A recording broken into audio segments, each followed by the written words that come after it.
Based on your Twitter feed from last night, I would say you're sort of done at this point. You tweeted, "We cannot let one person risk the safety and security of millions of children. It's time for all of us to step up and pass Build Back Better." Do you think that forcing this to the floor, forcing a vote, would change Joe Manchin's mind? No, not necessarily. But I think it's important for the American people to know where each of us stands in terms of enabling women in particular to get back to work so that they can afford childcare, lower prescription drugs. So there's a lot in the bill, and I think people should know where we stand. But at the same time, I realize that the discussions are continuing. So, when I hear Joe say that he's keeping an open mind, I hope so, and that even though we may not be able to get this done this month, my hope is that we'll be able to get it done next year. At the same time, Erica, what I'm seeing are voter suppression bills being enacted in state legislatures, by state legislatures all across the country. So that is a direct threat to our democracy. Voter suppression bills by the hundreds. So you have a state like Georgia where they're trying to take over their election board, they already have, where you can't even give water or food to people who are standing in line for hours, where you have one voter who can challenge another voter, and they're already getting people to volunteer to do that. That is what's going on all across the country. We need to take action to support voter protection laws. So in terms of that, right, thank you for the transition to one of the other topics that I wanted to talk about this morning. President Biden last night said, and these are his words, that voting rights is the single biggest issue right now domestically. Yes. But the reality is that's not moving in the Senate either. Senator Sinema was also very clear last night when it comes to the filibuster. She doesn't want that to happen, right? So based on what we're seeing, right, you raised all these concerns about what's happening across the country. There is a Voting Rights Act waiting, doesn't seem to be moving anywhere. What's the path forward? There are two voting rights bills. One is the Voting Rights Act, we can call it that. The other is the John Lewis Voting Rights Bill.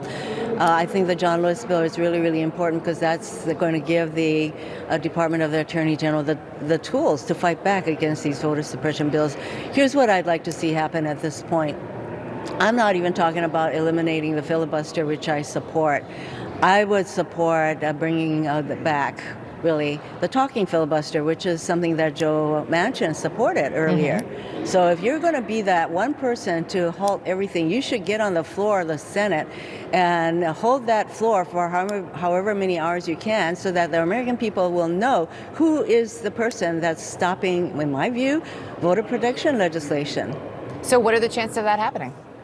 I'm going to push for it. It's something that Joe Manchin originally supported. I'm going to call on Joe to support a talking filibuster as the way forward for us to protect people's right to vote. What we've learned this week in terms of some of these messages that have been released by the January 6th committee, specifically an unnamed lawmaker who the day after the election was already floating this plan to overturn the election.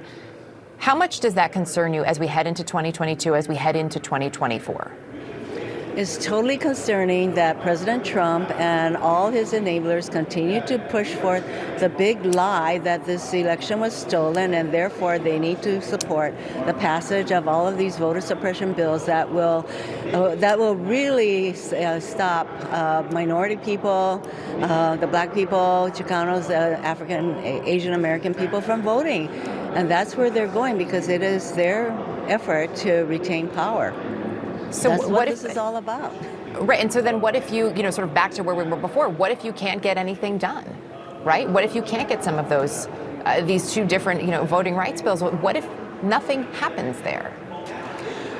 I am relying on the courts at this point. There are all kinds of legal challenges to the Georgia law, the Texas law, being mounted by groups out there that have to use their time and resources. And we also have an attorney general now who's not just going to be a shill for the president, but who is also fighting some of the gerrymandering and other kinds of bills. But the attorney general needs the tools, and that tool would be the John Lewis Voting Rights Act so that we can stop these voter suppression bills from being enacted to begin with. And really quickly before I let you go, just circling back to Build Back Better, you sounded a little bit more optimistic this morning, right? The talks are still ongoing. You're okay with this being pushed into the new year. The reality is, President Biden, as I understand it, stripping out the child tax credit is not an option for him. Joe Manchin is specifically concerned about that and doesn't want it to be just a year. What could it add if it's 10 years? Where is the middle ground there if we seem to have these two very clear positions?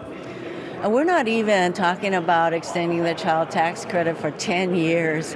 It's 1 year. That's what we're talking about. And I'm going to go with the 17 Nobel Prize winning economists who say Build Back Better is not going to add to the inflation. In fact, it's going to strengthen our economy. I go with those economists.